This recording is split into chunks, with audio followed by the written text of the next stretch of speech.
y est, c'est le grand jour. Nous allons donc réaliser la première interview filmée pour le site dédié aux courses sur piste en France, à savoir le dirt track, le grass track et le speedway.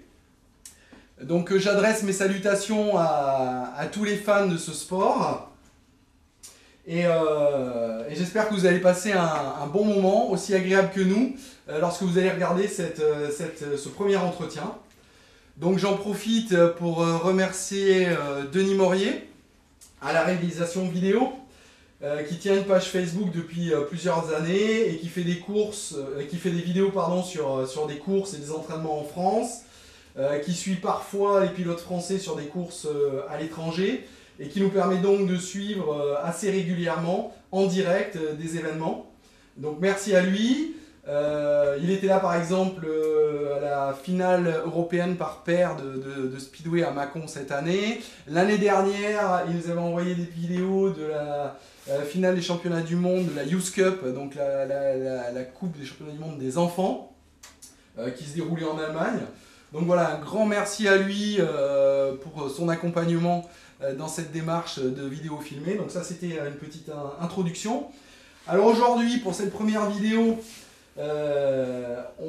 ce dimanche matin, on a choisi de façon assez solennelle, c'est pas la messe mais ça y ressemble, de rendre hommage à un ancien pilote qui est à l'heure actuelle le plus vieux pilote encore vivant de grass track français, monsieur Yves Charbonnier, et qui a 97 ans. Donc déjà, rien que pour ça, monsieur Charbonnier, toutes mes félicitations. Merci. Voilà. Il est encore bon pied, bon oeil, il a toute sa tête, il a quelques difficultés auditives, donc c'est pour ça que du coup, moi je vais crier un petit peu dans la vidéo. J'espère que vous, téléspectateurs, ça vous dérangera pas trop, mais il a donc son fils, qui a été également pilote et président du club de la Réole. Donc Thierry, bonjour Thierry. Bonjour. On attend avec impatience, et j'espère qu'ils pourront être là, le petit-fils et l'arrière-petit-fils, sachant que Boris, qui est l'arrière-petit-fils, est aussi pilote de grass track et de speedway à l'heure actuelle. Il a quel âge? 11 ans. Il a 11 ans. Ah, il a 11 ans ou 12 ans alors? Non, il va avoir 12. Donc peu importe, il a 11 ans. Et il roule donc, et il assure effectivement, il porte haut les couleurs de la famille Charbonnier, et je lui souhaite une grande carrière. Donc aujourd'hui, on est là pour parler de Yves. Donc Yves, vous êtes né en quelle année? Quel jour? 1er septembre 1925. 1925, d'accord. Et vous avez commencé la moto à quel âge? Oh. 23 ans. 23 ans? Oui. D'accord. Et vous m'avez dit, vous n'avez pas commencé par le grass track? Non. Circuit sur route. Mon premier circuit, j'ai fait Bergerac. D'accord. Et après le port bordelais, on a fait l'autoroute. Et c'était fini. Après, je me suis lancé au grass track. Et j'ai fait 2 ans de motocross aussi, en 500. D'accord. En même temps que vous faisiez le grass track, Oui, vous faisiez oui. également du motocross, Oui, c'est oui, ça? Oui. D'accord. Et comment vous êtes arrivé à la moto? Cette passion de la moto, elle est venue d'où? Eh bien, quand j'étais jeune, j'avais une moto. Et puis, le président de la Réole, il s'appelait... comment il s'appelait celui comme... Manaviera. Non, Coussira. Ah, Coussira, monsieur Coussira, il était huissier. Et ils m'ont dit, puis Manaviera et des autres, vous deviez courir parce que j'étais un peu fou de la moto. D'accord. Et j'ai commencé par Bergerac. Mais je n'avais pas les motos rapides comme les autres. D'accord. Alors j'ai arrêté parce que ça coûtait trop cher. Alors je me suis lancé au grass track et on a fait 2-3 ans. Donc il y avait, je vous arrête, il y avait à la Réole, Oui. à l'époque, un club de moto De pour moto. la route. Pour Comment? la route. Pour courir sur la route. Parce que Bergerac, c'était Ah, sur la Bergerac, route. C'était sur route. Voilà. Et donc on est venu vous chercher au début pour courir sur la route. Eh bien, c'est le président Ouais. qui a été à Bergerac qui m'a engagé. Et j'ai couru là-bas, mais ça coûtait trop cher. D'accord. Et je n'avais pas les moteurs pour répondre avec les autres. Pour faire de la route, Oui. quoi. Alors, comme ça coûtait trop cher, j'ai arrêté la route et j'ai fait le Grassac. Pendant 3 ans, on courait à moto essence. D'accord, c'était Non. des motos. Alors, ces motos-là, c'était des motos de route. Anciennes De motos cross. de course. C'était des motos de course. J'avais une Sarolea 500 et j'ai acheté après une Vélo 7 350. Je faisais 350 et 500. Oui, parce qu'il y avait plusieurs catégories à l'époque. Oui, Il y avait 125, 175, je Non, crois. Oui, moi, 350. 250 Ah, le aussi. 125, 175. 175, d'accord. Et il y avait un coureur qui s'appelait Boulanger, qu'il y en a beaucoup, enfin maintenant il y a beaucoup de monde. Lui il courait en 250, 350, 500 et 6 le quart. Il faisait toutes les montres. D'accord. C'était un grand Non, coureur, un grand pilote. D'accord. Mais du coup, alors si je comprends bien, les motos qu'on utilisait pour faire du grass track, c'était des motos de route Oui, mais qui ça- étaient retravaillées, euh, à peine non. modifiées. Non, non, on les laissait pareil. Vous les laissiez pareil. Ouais, c'est plus- Il y avait les vitesses et les freins, c'est ça? Ah oui, il y avait 4 à 5 vitesses, comme sur route, D'accord. mais comme on ne connaissait pas le Grassac, enfin les motos à alcool, et Fernand Meunier, il est venu à Réole, il a fait une démonstration. Et c'est là que tout le monde s'est mis à acheter Les motos alcool. des motos à alcool. Qui venait d'où? Comment? Elle venait d'Angleterre, c'est ça? Oui, ça venait d'Angleterre, c'était des jappes alcool, il n'y avait que ça à l'époque. D'accord. Et donc en fait, ici, avant, vous courriez avec des motos de route. Des motos de route sur l'Elbe, oui. Voilà, avant qu'on découvre ça. Pendant 3 ans. D'accord. Et ça, c'était de quand à quand? Quelle époque? 48, 49, 50. Et donc Fernand Meunier est arrivé en 50. En 50, qui a fait une démonstration, il y avait Fernand Meunier, Polo et de la Lande. Vous avez connu? Non, bah, moi non, mais j'étais pas là. Oui. D'accord. C'est m'est revenu tout d'un coup les noms des 3 pilotes.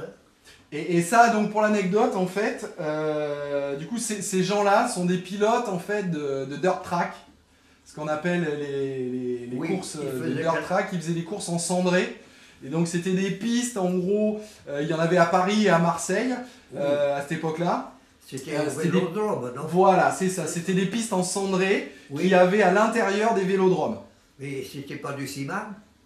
Ou du ciment, enfin, Il y avait du ciment aussi. alors, mais il courait pas, il courait. Alors, il y avait les disciplines de dirt track qui se passaient sur des pistes d'athlétisme Oui. en cendré ou des pistes dédiées aux courses de moto à l'intérieur des vélodromes. Et il y avait aussi une autre discipline qu'on appelait les motobolides qui Oui. couraient là, effectivement, sur piste, sur les vélodromes en, Oui, en ciment. J'ai connu. Voilà, il y a ces deux. Vous avez eu l'occasion de voir des courses comme ça? Je n'ai pas vu, Mais vous saviez j'avais que... un copain qui courait comme ça, D'accord, à Angoulême.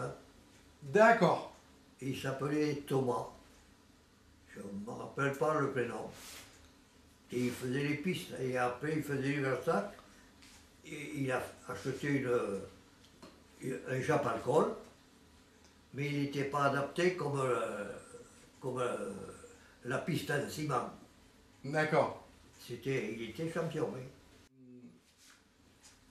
Et donc là, on était en quelle année? Votre palmarès, vous avez été champion de grass track de France, ou en tout cas d'Aquitaine, puisqu'il y avait des pistes que en ça Aquitaine. va, ça n'existait pas. Ouais, Il n'y avait que le sud-ouest. J'étais pendant 2 ans champion du sud-ouest, 57 et 58.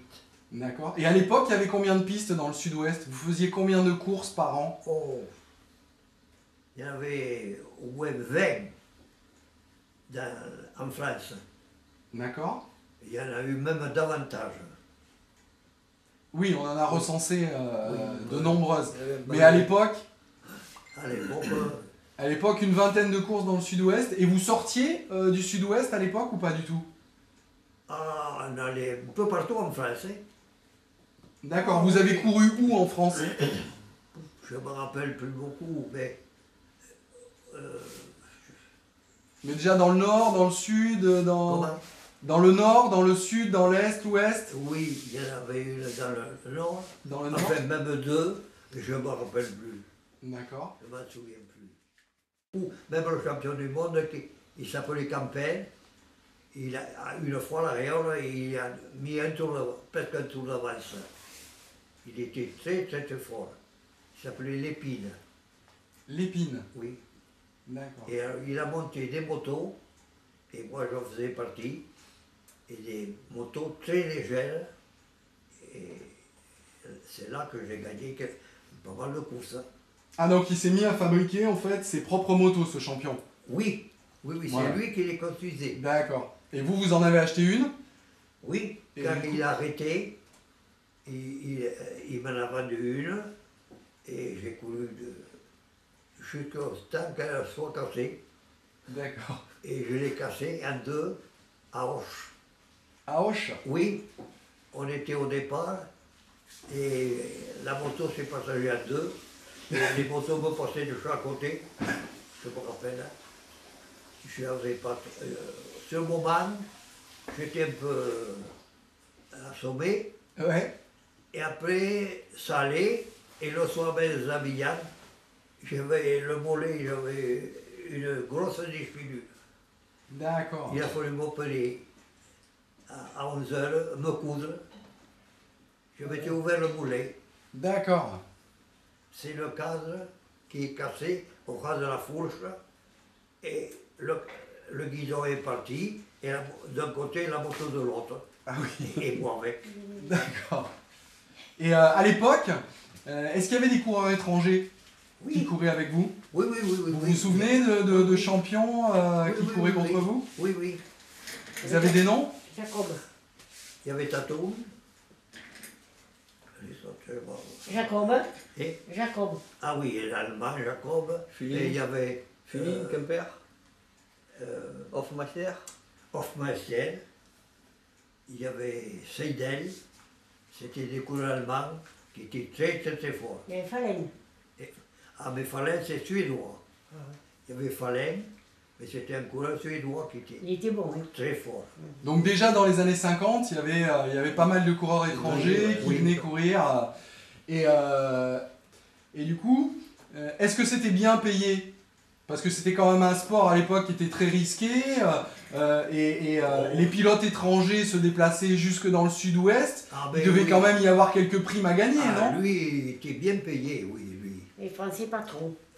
Moi, quand j'allais en Allemagne aussi, j'étais bien payé. Ah oui, oui. Ah, vous êtes donc allé faire des courses à l'étranger? Oui, je suis parti comme Ou je sais pas. presque 2 mois. Oui, Ça quand, rentrait. quand mon fils est né, il n'était pas là d'ailleurs. Il était en Allemagne. J'étais parti 2 mois par là. C'était On avait- à quelle année? En 64. C'était.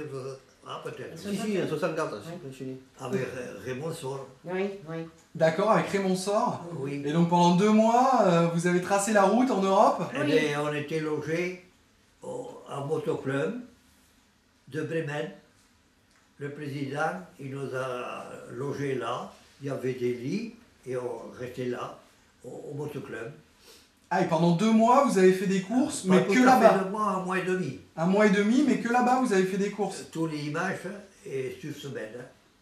Un jour de fête, quoi. D'accord. Voilà.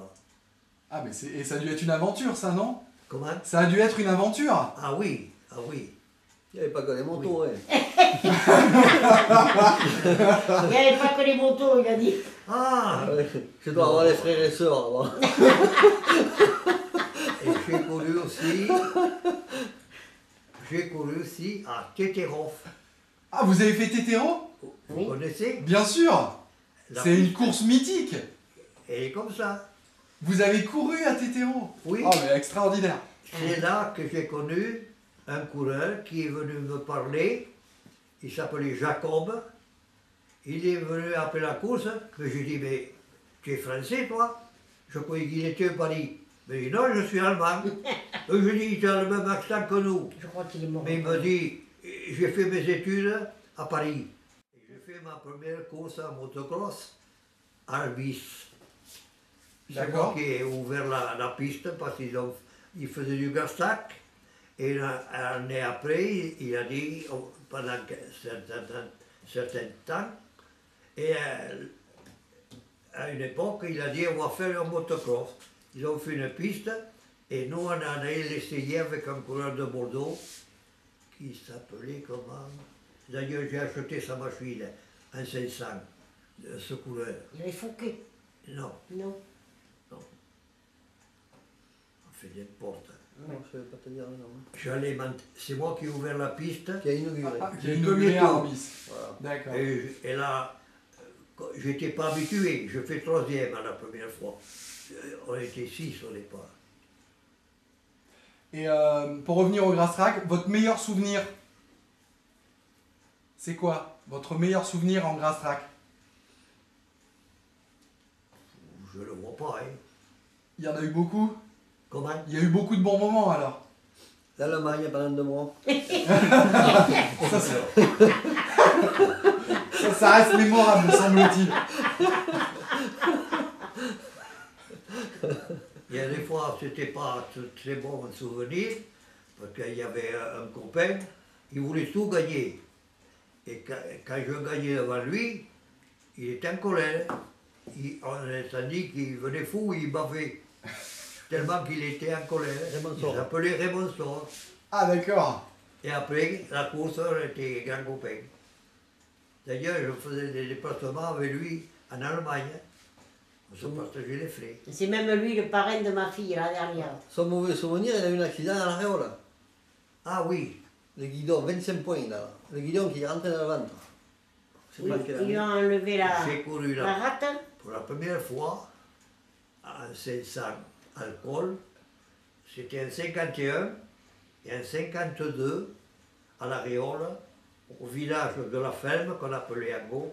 Ils avaient fait des déductions d'eau, ils avaient labouré un peu dans le village, et quand on passait là, on ne voyait plus rien, tellement qu'il y avait la poussière.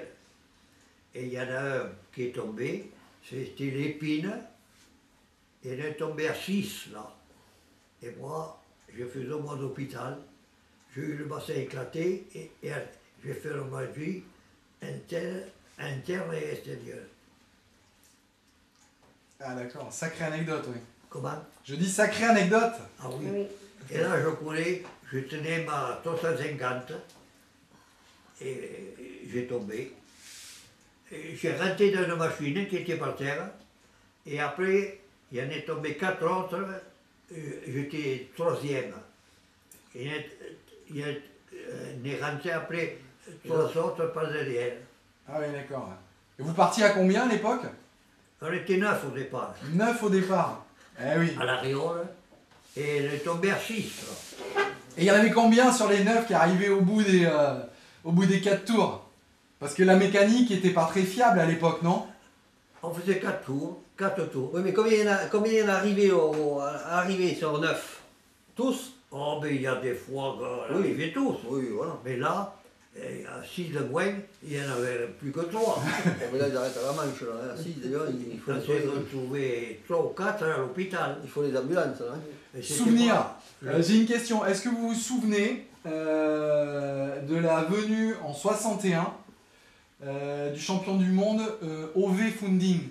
Funding. Funding, oui. Funding. Ah oui. Oui, en 61. Parce que Et ça, il est- vous avez des anecdotes là-dessus à me Mais il est raconter? venu à l'Aréole. Oui, c'est pour ça que je vous en parle. C'est en 61. Oui. Oui, je me rappelle.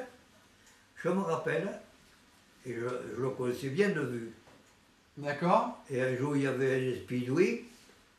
Je ne sais pas si c'était en Pologne ou autre. Il était là, il regardait les motos. Et j'ai dit, il me semble le connaître. Puis après, quand ils ont fini, ils ont dit, ça c'est M. Funding. Il a été 6 fois champion du monde. Oui. 6 fois. Et alors à l'Aréole, il est venu courir en Grass Track Et il a gagné. Comment il est venu, comment il a atterri là en fait? Qui l'a invité? Eh bien, le motoclub qui l'a invité parce que là, le grand champion, il s'appelait Campbell. C'était un Autrichien. Oui. Et personne ne pouvait le battre. Et Fundi l'a battu. C'était Il a fait premier. c'était Manabial qui l'avait invité à ce moment-là. Cossila. C'était Coussiran en Oui. 61? Oui, oui, oui, oui, oui. C'était Cossila, Lucier. Celui qui n'avait D'accord. qu'un bras. Mais vous savez comment il a réussi à le contacter ou Oh, ben, il demandait Ah oui, après c'est de connaissance, de pilote en pilote. Hein. au coureur quel pilote, parce que là, Campbell c'était champion du monde, mais il y en avait un autre, dire qu'il s'appelait, il était champion du monde, mais Speedway. Ils l'ont fait venir aussi, mais je crois qu'ils ne l'ont pas battu parce que lui, le Gassac et Speedway, c'est pas la même technique. Mais Oui. dire qu'il s'est tué Speedway. D'accord. Il est tombé, puis l'autre, le calepier est passé sur la tête. Demandez-lui s'il y avait autant de public autrefois, là, et Donc, comme maintenant. il venait à la Réole. Lui, il a dû le voir. Et après Dick, là, ils ont fait venir, justement, comment il s'appelle? Fundin. Fundi. D'accord. Et lui, il a gagné à l'Ariole. Oui, oui, D'accord. oui. Et il a battu Donc il n'a l'autre. pas eu de problème Oui, parce que- pour de passer du speedway Quand- au grass track. Quand le grand champion Campbell, quand il a su qu'il y avait Fundi, il a dit il va tout gagner. Ah, ah. Et il a gagné toutes les courses. Ah oui, il savait qu'il était au-dessus. Aussi vite Qu'il que, était plus fort. que Speedway. Et là, il avait une machine exprès pour la piste. Parce que la piste, elle faisait 1000 mètres de tour à l'époque. Oui, à l'époque, oui, elle était très Oui. grande. 1 kilomètre. C'était un long track en fait, Oui. à l'Ariole. Oui, oui, oui. Et il a raccourci maintenant. Oui. Ouais, il fait 800 et Non, 400. puis il y a plus. Et à l'époque, dans les années 50, il y avait combien de spectateurs Oh pour, là là. pour voir ça Il y autour a des eu pistes? jusqu'à 9000. Jusqu'à 9000. Oui, à la Réole. Et vous avez des photos de cette époque? Ah non. Juste pour finir, j'aimerais bien avoir... qu'est-ce que vous savez de la naissance du grass track à l'Ariole? Le club, les premières courses, de quand ça date? Je n'ai pas compris. Attends, Quand c'est que ça a commencé? attends. À la Réole, à la Réole. Ah, C'est en 46, je crois. oui, Oui, voilà. en 46, c'est au mois de Oui, septembre. mais j'y étais pas là. Je n'allais Si, pas en les voir. 46. Bah, c'est là, C'était des 46, petites il a- motos, beaucoup de petits. Il n'y avait pas Ouais. beaucoup de... C'est en 46 qu'il a commencé. Ça a commencé à 46. Ouais, ouais. Et c'est qui le... Le premier Initiative. président, je ne sais pas qui c'était. Qui Et est-ce que c'est le premier club de grass track en France qui a été... C'est le plus vieux, là. C'est le plus vieux... C'est le plus vieux. Derrière, là. D'accord. Et qu'est-ce qu'on pourrait voir pour savoir comment ça a commencé? Du club de l'histoire? Comme ils sont morts, quoi, presque tous. Ah oui. Eh oui, comme tout. Il n'y a oui, plus c'est- que lui. il y a plus Il n'y a que plus lui. que Eh lui. oui, c'est ça. Eh oui, C'est ça, il y avait oui, Peyré, il y avait Vidal, Ah, c'est tout ça, il n'y ça. avait que moi à la Réole. Il y avait pas Non, de- mais Non, on parle de la création du ceux club. qui ont créé le club, Peyré, Vidal, tout ça, ils sont Ils morts. sont tout tous ça. morts, oui. Eh oui. Oui, il y avait Tournepiche. Eh oui, ils sont tous morts. Il y avait l'autre... Après, c'est dans le, tu sais, dans le Non, parce que registre. la question c'est comment ils ont entendu parler de ce sport et ils se sont dit et comment ils se sont dit tiens on va créer une piste ici. Ils ont créé, ouais, ah oui, la piste, non, c'était l'hippodrome, parce que l'hippodrome est plus vieux encore, il y a 100 ans. C'était l'hippodrome, le truc hippique. D'accord, C'est donc la piste hippique. Et il y a des motards qui se sont dit tiens on Voilà, va utiliser voilà, l'hippodrome pour voilà, tourner le autour. plus vieux, ouais, parce qu'elle a 100 ans, c'était la société hippique qui a... Il y en avait un, il s'appelait Rabier. C'était Le le premier. trésorier. Ah ouais. Il y avait... Et c'était tous des motards? non, non. Non, pas forcément. Non, non, l'autre, c'était... secrétaire, je ne sais pas d'où. Non, Peyré, Vidal, tout ça, tous les plus vieux sont morts. Ah ouais. Il y avait Tournepiche, il y avait Rabier, et le président. Après, tu le retrouves dans Après, le il est registre. venu Coussilla. Dans le registre, c'est le motocross. Coussilla, il était longtemps. Lui, rien qu'un bras, il faisait le tour de la piste.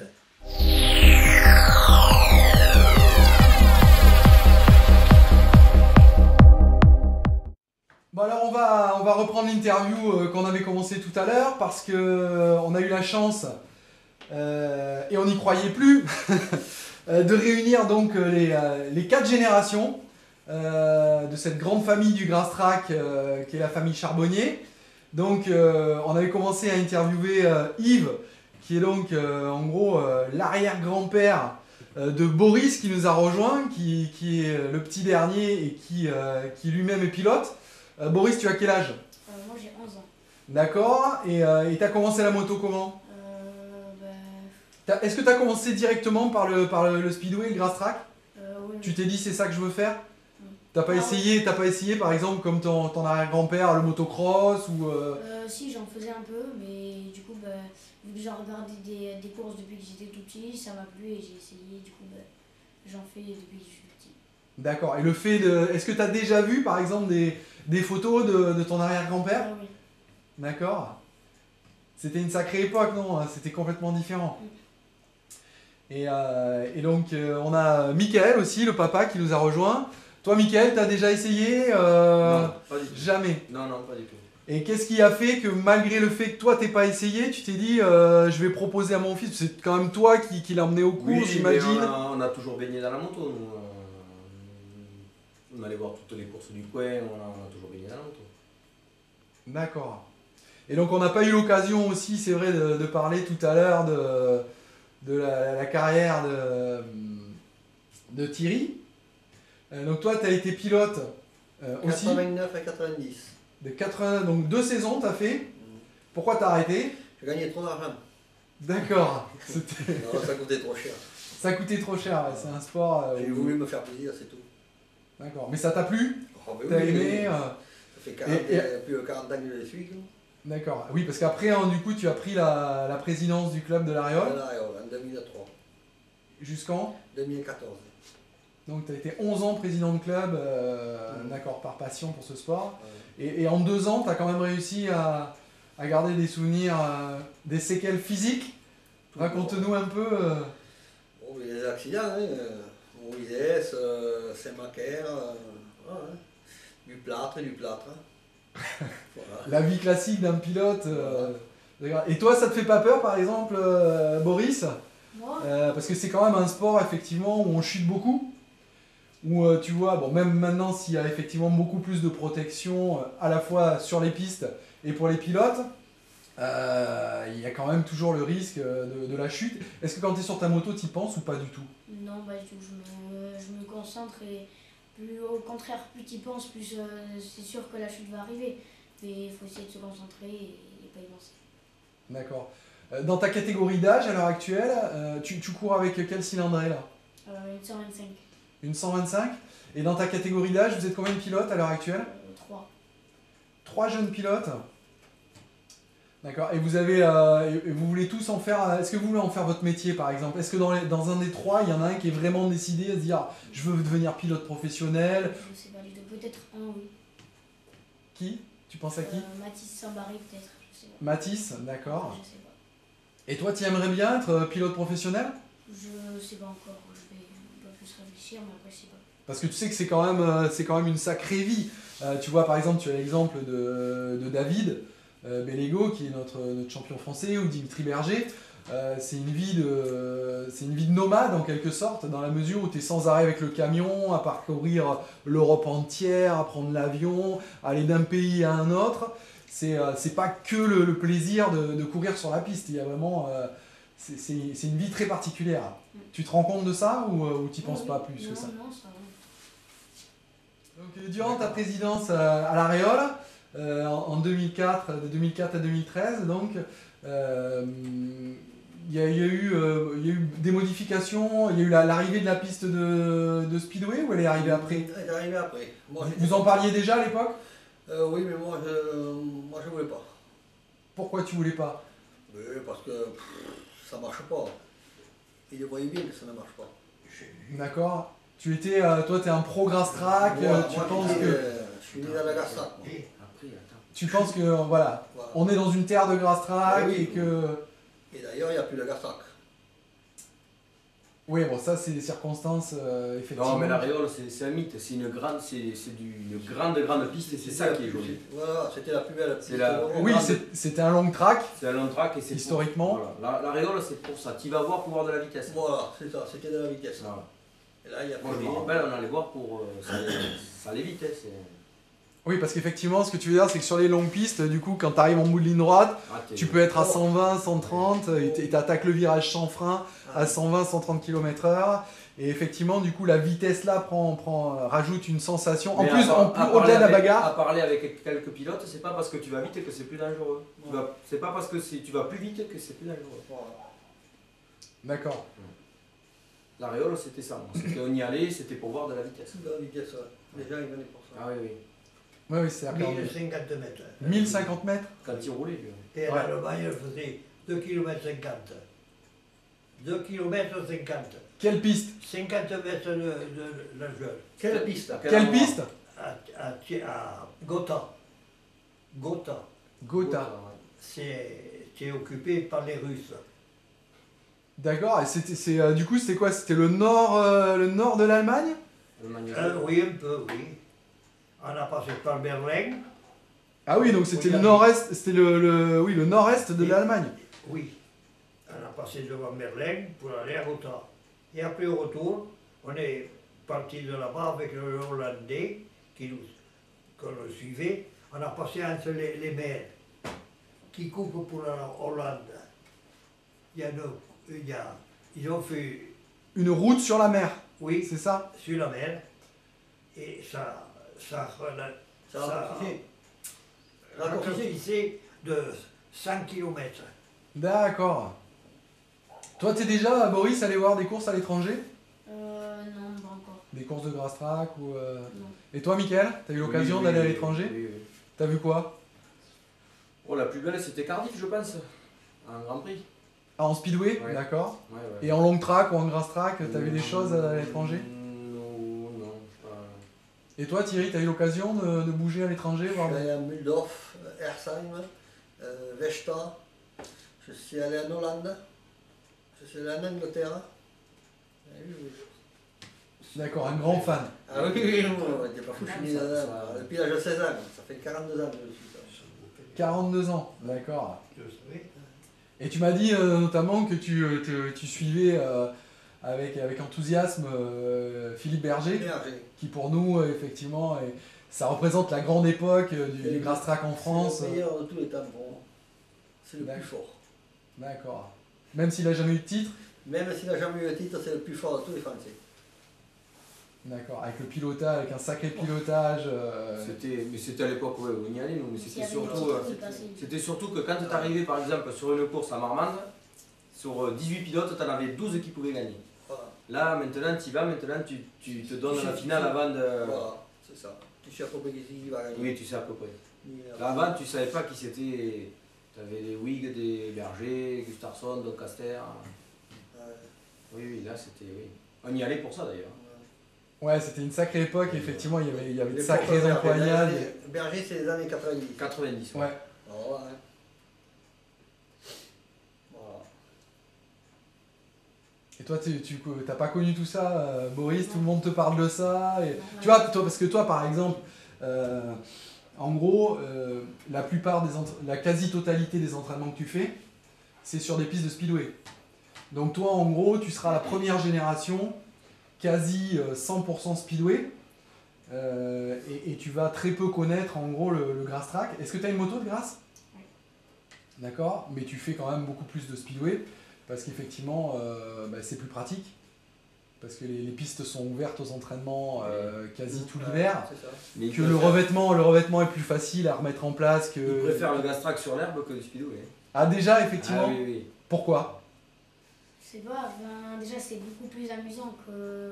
Ça va plus vite. Parce que de un, ça va plus vite et il peut y avoir beaucoup plus de bagarres en grass track, en speedo. Ah oui. Ah donc même en tant que pilote, toi tu trouves plus amusant et plus rigolo et plus agréable de faire du grass que de faire du speed. Ah oui. D'accord. Parce qu'il y a plus de trajectoires, peut-être aussi le fait que les pistes sont plus larges. Tu peux prendre différentes trajectoires et... Oui, et tu peux. Enfin. plus de bagarre. Oui, voilà. Tu peux prendre plus de vitesse quand tu vas sur l'herbe, quand tu vas un peu dans le mou. Pour speedway, quand tu pars premier, après, C'est dur, après, hein. c'est dur. Hein. Ouais. Mais au grâce, si tu pars dernier, moi j'ai vu Berger partir dernier à l'arrière et arriver premier. Et Wig à Marmande, quand il partait souvent mal, Ah oui, oui. Wig il faisait tout l'extérieur à Marmande, c'est souvent qu'il. Ouais, quasi en long Oui, track, oui, oui. quasi en position long track. c'est ça, Il est c'est ça, arrivé c'est à. ça. Il avait un rapport qui est pas comme les autres. Un rapport assez long et qui lui permettait de faire l'extérieur. De Jong, le Hollandais, il a fait ça souvent. Ouais. Qui revient d'ailleurs cette année normalement. Oui, effectivement. Tout à l'heure, hors caméra, parlez-moi un petit peu de cette année-là où vous avez tout gagné à Marmande. Ah, j'ai gagné Non, à Gonto, toutes les matchs. Gonto. Non, Non, non, non, non. Normalement, À Marmande aussi. j'ai gagné toutes les manches une année. Ouais. Et après, à la fin, c'était Gonto. Plus tard, j'ai gagné toutes les manches aussi. Ouais, mais qu'est-ce que vous avez fait? Qu'est-ce que vous avez fait à Marmande après avoir tout gagné? J'étais me baigner, me laver à la galonne, Voilà. j'ai plongé. Quand on y pense, demande-lui le star comme il était autrefois. Oui, effectivement, et les starts, comment les les départs se faisaient à l'époque, à votre époque? Les départs se faisaient, il y avait le fil. Non, il n'y avait pas le fil. Ah, Il n'y avait pas de fil. Mon drapeau. C'était le président de la Ligue. Il était là avec le drapeau. Et quand il levait le drapeau, c'était le départ. Il n'y avait pas de sartène.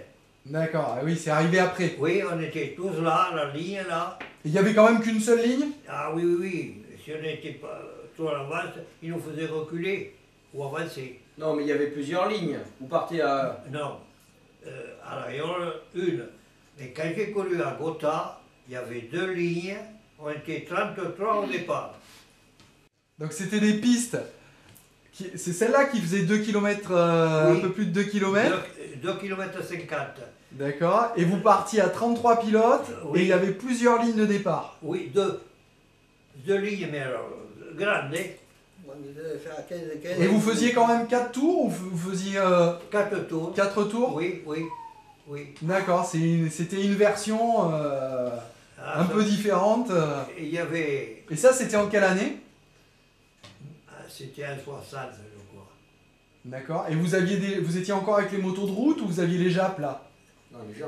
On avait déjà, mais moi, ma machine avait explosé à pleine ligne droite. Elle n'avait pas supporté J'avais les 2 serré. km. C'est un Hollandais, Piet Van Assen, il s'appelait, qui m'a prêté une de ces machines que je devais acheter. Mais comme je n'avais pas de pognon, je n'ai pas pu l'acheter. Et dommage parce que là, celle-là, elle marchait bien. Hein. J'ai fait même devant lui là-bas. Parce qu'à Avec la sa fin, propre machine, hein, il ne devait pas être content. ils ont pris à la fin les 4 plus vite. Et j'étais dans le lot, et lui il n'y était pas. Il y avait Tatum, et puis 2 autres Allemands, et moi. Et j'ai fait 3e là. Et voilà. D'accord, oui, parce que en plus des courses, il prenait les chronomètres Le record du tour. et il faisait des Voilà. records du tour. Ouais. Il prenait le chronomètre, et alors comme je me trouvais les 4 plus vite, Ouais. j'étais qualifié pour faire une finale. Et est-ce que c'était des tours lancés, le Comment? chronomètre? Le chronomètre, est-ce que c'était des tours où on chronométrait déjà lancé ou il fallait démarrer? Je ne sais pas. Vous savez plus? Il devait nous prendre à mesure qu'on passait. Oui, là, c'est comme ouais, là, lancé. ouais. Quand tu passais, il Ouais, c'est ça, claquait c'est le le tour tour. lancé. Oui, ça se faisait beaucoup à l'époque, les records du tour. Et ces années-là, il y avait 180 000 personnes à Gotha. 180 000. C'était Roff aussi, il y avait 150 000. Ah, il y en a que de ça. Et mais Depuis la- c'était là à depuis Gotha, c'était un stade ou c'était dans la campagne? Un peu hors de ville, hein. 1 kilomètre à peu près. Mais il y avait des tribunes, des vraies tribunes ou Oui, c'était de l'herbe? C'était plat. Non, il y avait tout le tour, presque pour tout le tour du monde. Et il y avait une petite tribune, mais elle était vite garnie. Ouais. 180. 180 000 personnes. Ouais. Ah oui. Oui, mais sur 2 km, ça fait Oui. ça Ah fait, oui, ça c'est fait énorme. énorme. Ah oui, là tu mets 5000 Il y avait Tatum, mais le père, celui qui. Le père de Kelvin? De Ouais. Kevin et Neville. Ouais. Piézon, je ne me rappelle plus, il y avait plein d'Allemands. Et à Tétérov, là, quand je suis arrivé là-bas, on a été reçus comme des princes, on a dit qu'on était le président de la République, ils nous ont fait le tour, tout ça. Et je vous dis, les Français, ils ont été reçus, alors, ont été reçus incroyables. Comme des rois. Et alors, ils nous disaient avant, parce qu'il était parti là-bas, il s'était échappé, il était parti avec une voiture, il avait mis plein de draps, d'ici, de là, pour pas que les Russes le tirent dessus. Il avait pris la frontière et il s'est échappé. Mais qui ça? C'était Zirk. Ah, le préparateur, c'est un préparateur. Hans Zirk. Il était préparateur de moteur. Oui, mais oui, c'était un Oui, sacré. il gagnait tout le temps. Zirk, Ouais, ouais. Ah, donc il était pilote, avant de devenir préparateur, il était pilote. Oui, oui, il était Ah ouais, comme pilote. Barthes et- Mais il était Oui. mécano quand même avant. Mais j'ai même Marcel Gerhardt. Ouais, ouais. C'était un pilote avant aussi. C'était le plus fort là pour préparer les moteurs. Et il est mort cette année. Hans Zirk, il est mort Au cette début année. du mois. Ouais. Ah oui, avec Nischler, c'était Vous le les savez. grands préparateurs des années 90. Schiller, ouais. D'accord. Et toi, Boris, tu connais cette piste Tétéro? T'as déjà entendu parler? Vous la connaissez, vous? C'est comme Bien une sûr que piste, je la quoi. connais, c'est une piste, Ouais, c'est une ouais, piste ouais. mythique. C'est Et le monstre. c'est moitié, si tu veux en fait, c'est la seule piste qui n'est pas ronde. Ouais. Et c'est un mélange en fait entre le grass track et le motocross. Ouais, c'est ça. Donc tu as une énorme butte dans une ligne droite, tu mets des amortisseurs à l'avant et à l'arrière sur ta moto de grass, et tu roules moitié motocross, moitié grass. Ouais. Et c'est une piste qui fait, je sais pas, 2 km de long. J'avais Ça, déjà ça, vu ça. normal, Oui, mais oui. Le grand On avait montée des motos de cross. On faisait ça, on avait des motos de cross. qui avait été avec Blondie. Mais là, tu sais que tu prends des virages à gauche. Ouais. En Oui. plus de prendre des virages à droite, tu prends des virages Ouais, à non, gauche. J'ai vu Banks, moi, sur Ouais, c'est ouais, ouais, c'est une course mythique. C'est Ouais. absolument extraordinaire que Et ton bon, grand-père ouais. soit allé courir là-bas. Parce que Ouais. c'est quand même, c'est quasiment, c'est le nord de l'Allemagne. Ouais. C'est là-bas que j'ai Est-ce qu'il court toujours? que j'ai Ça existe trouvé. toujours Bien sûr, ça existe toujours. Ouais. Et là-bas, il y a un Grand Prix de speedway aussi parce qu'à côté de cette piste, Ah oui, il y a mythique Jacques de grass Jacques, track, oui. il y a une piste de speedway et Et tous les ans, le Grand Prix d'Allemagne Il parle le français. a lieu à Il Tétéro. était français, toi. D'accord. Il m'a dit non, je Voilà. suis allemand. D'accord. J'ai dit putain, mais tu parles le français comme nous. Ouais, ouais. Il m'a dit, j'ai fait mes études à Paris. Bon, on termine là-dessus. Quelque chose pour les fans, pour la caméra? Non, Non. Mais en tout cas, je suis ravi de vous avoir eu. C'était la première interview filmée pour le site internet dédié aux courses sur piste en France. Donc, un grand merci à toute la famille Charbonnier pour avoir accepté de nous accueillir ici. Et merci infiniment Yves Merci à vous. pour vos témoignages. Et...